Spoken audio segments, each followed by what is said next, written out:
What's up, people? We are back with more of Katawa Shoujo. In all honesty, the previous video has gotta be like the most favorite video for me so far of the entire journey so far for me in Katawa Shoujo. Like, it is just it was so beautiful to me for some reason. It was like Hisao opening up to Rin in a way that Rin can sort of relate to, because it was almost like they were connecting and talking to each other without actually saying many words, which was beautiful in my opinion. Just that entire scene, like, sure, they were smoking, yeah, it's bad for your health and all that crap, but for some reason that scene and everything happened after that was just really beautiful and such a great journey. I feel like in the end, Rin actually, it sort of felt like we made progress, and then afterwards again went 3 steps backwards. But I don't know, that's definitely like my favorite video so far. And I don't know, like just walking through the city at night as well together with Rin, it actually felt like he was helping her in that sense, right? I felt like it actually helped Rin.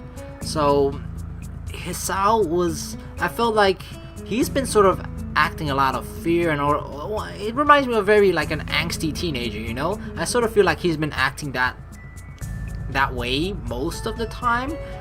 But in that moment, I don't know, it just feels like he genuinely tried to help Rin out without sort of coming across as selfish, which occasionally is the sort of vibe that I got from Hisao before. Not entirely selfish, I mean, he obviously has feelings for Rin, but occasionally I just felt that way about Hisao sometimes. But I don't know, I just can't really actually get that out of my mind. So yeah, let's just continue, because this is actually becoming really interesting and awesome. I hold true to my promise of honoring Rin's request, even if it's against my own will. I try to redirect my focus into my studies, but end up zoning out during classes and doing only the minimum amount of work required. Still, I start looking into my post-high school options a bit more seriously. I pore over university brochures and various career paths. I'm good at studying, so I want to go to a university. I'm pretty sure I could get into a pretty decent one too. The only problem is deciding which subject would be the best. Kenji ridicules me about subjecting myself to the control of feminist teachers when I try to tell him about trying to get into a university. I don't ask him about what he wants to do in the future. I wonder what Rin thinks of her own future. I bet she's not as lost as I am, and if she is, it's probably in some completely different way. I feel somewhat disappointed in finding out that I can't stop thinking about her. Her request makes me worry about her and think about her more than I did when I could go and see her when I wanted. It bothers me that I can't. As expected, I eventually crack. Late one afternoon, I get on the bus heading downtown. I try to avoid explaining to myself exactly why I'm doing this, and keep thinking about other things for the entire duration of the trip.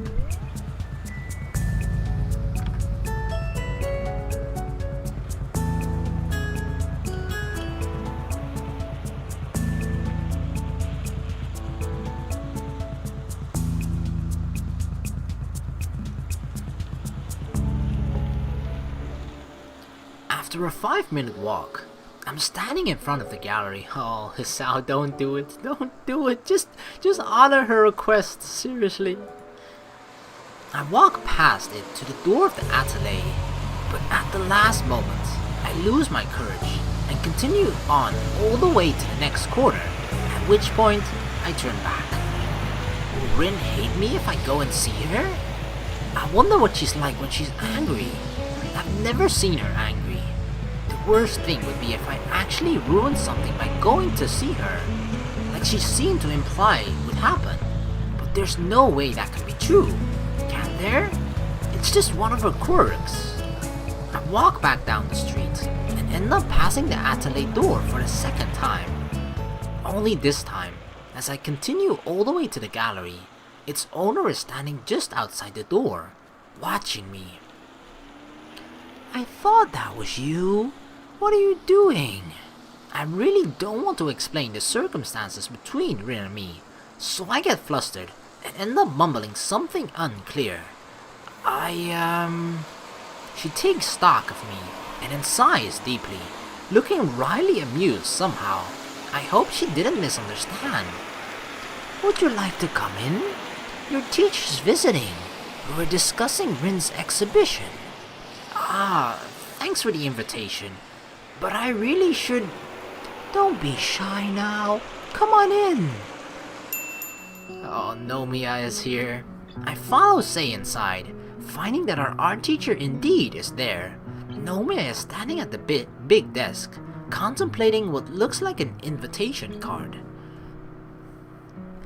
Look what the cat dragged in. Nakai! Hello there, my boy! He doesn't seem to be at all fazed by my appearance. So how do you like the invitations? Oh wow. I glance at them quickly. They're kind of fancy, with one of Rin's paintings printed on the front cover in shiny gold writing. They look fine to me. They're magnificent! I absolutely love the design, and the embossed gold lettering, fabulous! Good print work too. You have to tell me where you get these done. What does Rin think? I haven't asked.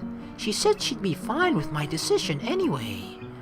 Nomiya laughs boisterously, still turning the gold-lettered card in his hand. That's my girl. She wants to focus on the essentials only. Good for her. Her work is progressing well too. It seems she's found new inspiration. I think she's been sort of weird lately.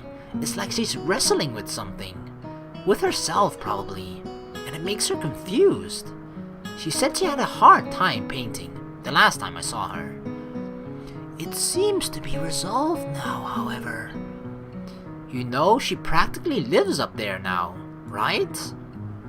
Sei makes a simple gesture with her hand, as if sweeping my question aside. They don't even care about like her health or like that she's overworking herself or anything. Like they're just solely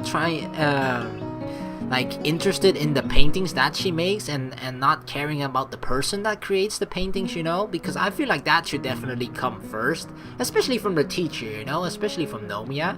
He should be sort of taking at least a more personal interest in this and taking better care of her as well, for as much as he can.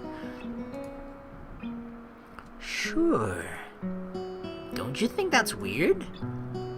Maybe it is. Still, I think she understands how big an opportunity this is, and is going for it, full throttle. Is it really that big? Nomiya sets the card down, and brushes some imaginary dust off his jacket. Well, how should I put it? There are times in everyone's lives where something really big washes over you and changes you forever. This could be that moment for Tezuka. I see. Yeah, I think I've had something like that happen to me. I'm referring to the incident that brought me to Yamaku. Neither of the two adults comments on that, however. See, they're not interested in me either. It might well be that way that everyone has, or will. At any rate, surrendering oneself to art is a big decision. And a thorny path too. Quite thorny indeed. Tezuka has almost everything one needs. But whether she has the will to pull through, that's a different question.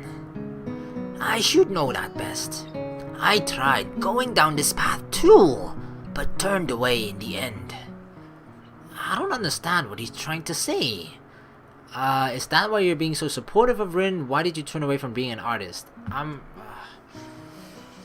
kind of more interested in Rin, you know? I don't really care too much about the art teacher. So, why did you turn away from being an artist? That's a valid question though. I actually am, even though I'm not that interested in the Nomiya's personal life or whatever. If there's one thing I would like to know about him, this is definitely an important question to know and ask about him, you know?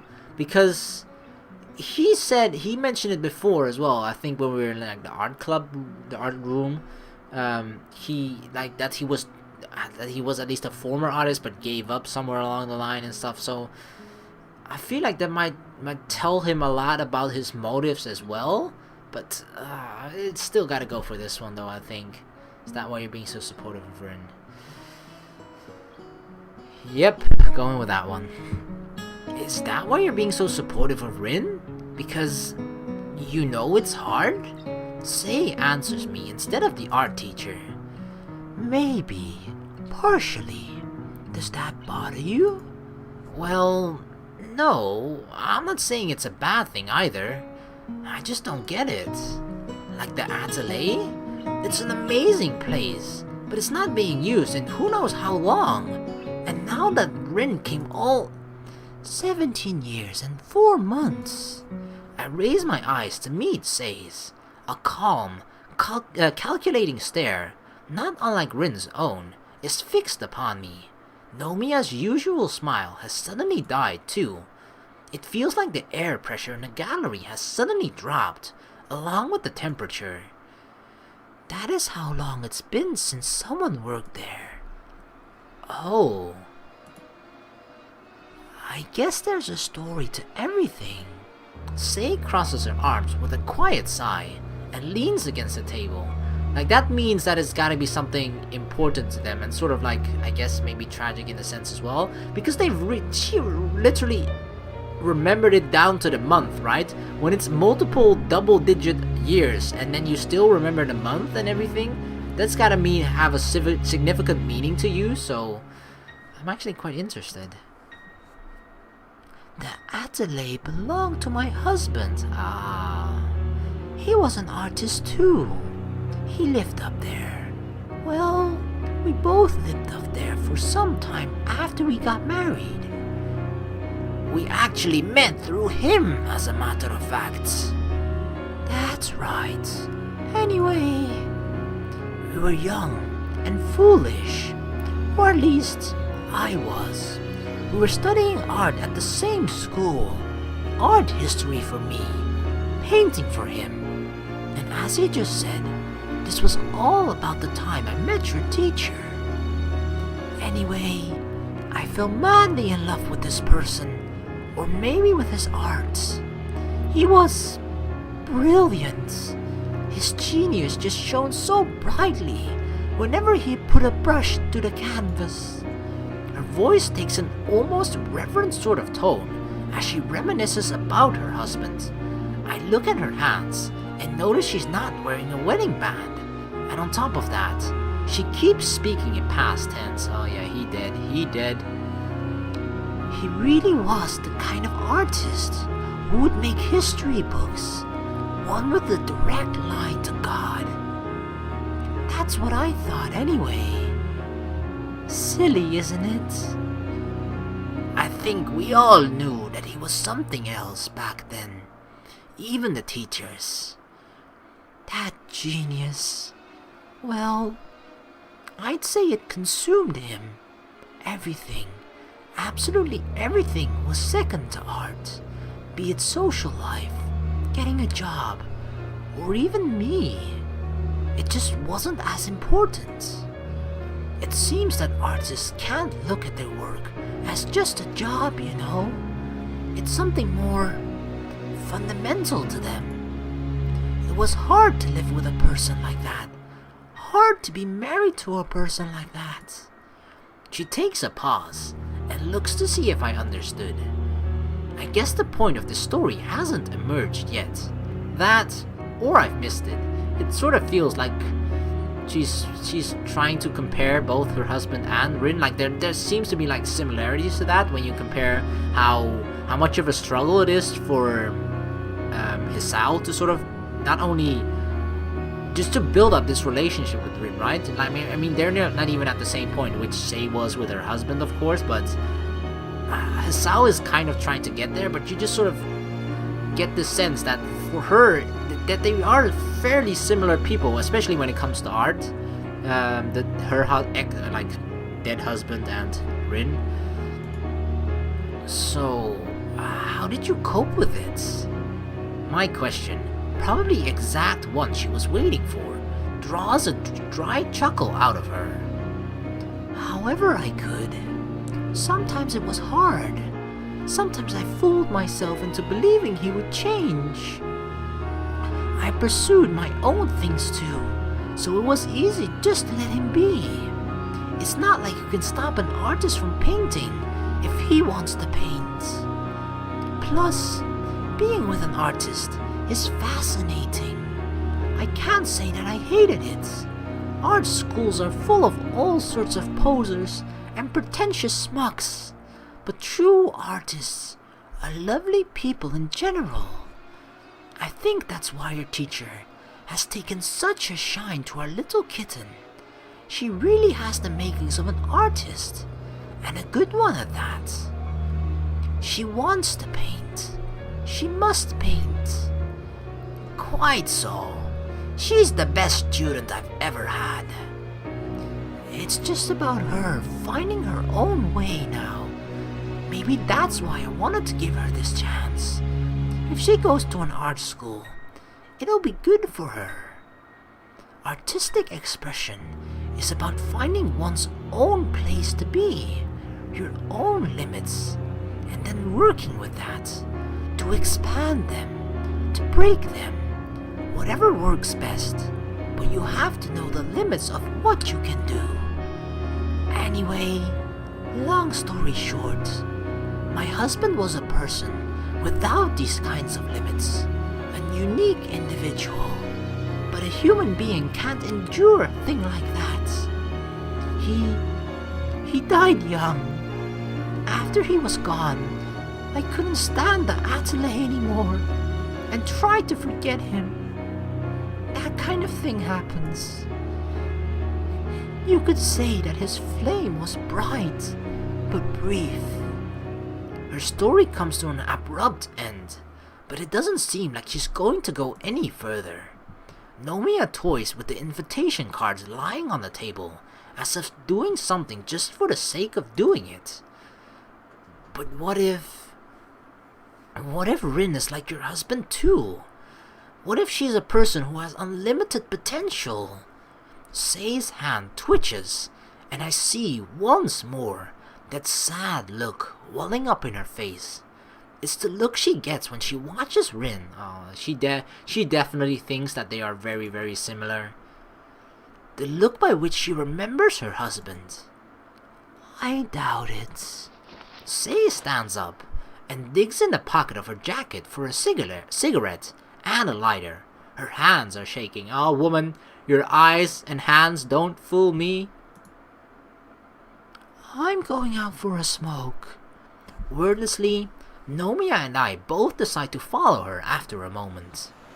It's already dark outside. Sei is standing with her back to us, taking sharp, occasional drags on her cigarette. Its weak amber glow illuminates her face, framing her sharp jawline. Maybe it's best to call it a night. I can give you a lift back to school if you want, Nakai. You're not going anywhere, Shinichi. I need a drink. We're going to that place at the corner. The teacher looks at the old lady and then shrugs at me apologetically. It's no problem. I'll just catch the bus back. I'm headed upstairs to see if Rin will come back to school with me anyway. I think she's been staying overnight here too often lately. Sei locks the front door of the gallery and links arms with the old art teacher. I feel strange, looking at them. I wonder what it feels like to have friends who've been with you for decades, for most of your life. I can't imagine it. The two of them start making their way down the street towards the bar in the corner, so I quickly head upstairs to the atelier door, ready to get to what I originally came here for. Okay, for some reason, I was saying I was a little bit suspicious of Nomiya and perhaps the woman as well, like their motivations for doing this for him, that it was more for the selfish purposes and perhaps just, thinking, oh, we found a cash cow, cha-ching. But after hearing that story, I I'm kind of starting to doubt myself now. Maybe they are sort of doing this because, you know, they a part of them has to love the art, right? And I feel like when you love art, you also have a certain respect for the artist that creates that art. So I feel like maybe they're doing it for the right reasons after all, or they're just like really elaborate, like I don't know, tricksters, schemers, or whatever. And everything that they said just now was an entire huge act, like to the criminal mastermind level. But if that were the case, why would they try to grift or like trick a teenage girl or something like that? Why don't you just go after someone who has a shit ton of money and try to grift the money from them that way?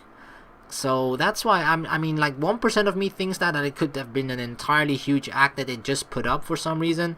But I don't know. It's just my mind, you know, coming up with strange theories and being probably unreasonably doubtful of them again. But I don't know. I feel like that could be a very slight possibility, even if it's only 1%. But my original doubt about them actually slightly went down a little bit because of that story, if it's believable, which I kind of think it is. So yeah. Alright, let's head up to Rin. I climb upstairs and enter carefully. The room is dark because of the quickly falling night, but I can't see Rin, or rather her silhouette, sitting on the floor. So she's got her inspiration back, like Sei said, and moved from easel to painting on the floor. Before I manage 5 steps, I stop, frozen in my tracks. The ironic realization that human cognitive ability is commendable echoes through my mind. From a mere movement of her shadow, it took me a fraction of a second to realize something is awry, process what I'm seeing, formulate the answer, and blush all the way up to the tips of my ears.